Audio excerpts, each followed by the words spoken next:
Not all study techniques work for everyone, so here's how I rate each one. Number one, Pomodoro technique. Here you take breaks while studying. Well, personally, I'd give this a 6 over 10 because I could get distracted along the way and end up not finishing the material. Number two is active recall. Here's when you ask yourself questions and try to answer without looking. Now, personally, I'd give this a 10 over 10 because it's best for everyone. Like, you should always know how to answer questions after you read. That's how you can track your progress after studying. Number three, spaced repetition. This is when you study at intervals. Today, tomorrow, 3 weeks time, over the same concept. Now, this way helps you to retain certain concepts like formulas, vocabulary. So I'd say it gets an 8 over 10 because it's pretty good, a good way to review.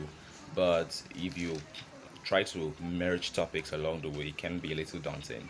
Number four is highlighting and underlining. Well, this is best for visual learners. I'm not really a fan of this because I don't really use it.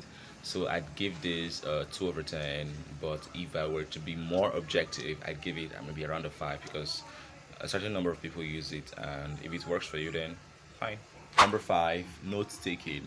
Now, this is when you take down notes as you study, writing them in your own words.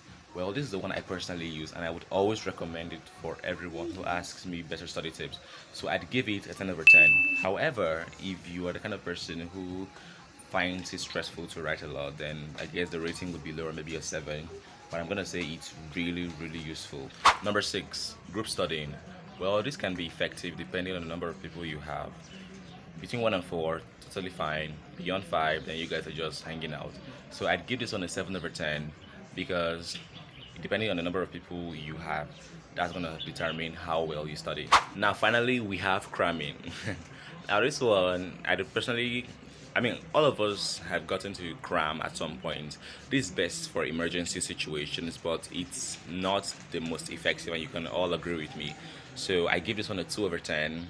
The reason it's so low is because it's just a bunch of information in your head and it's not really a way of understanding material. For more educational tips, then follow for more.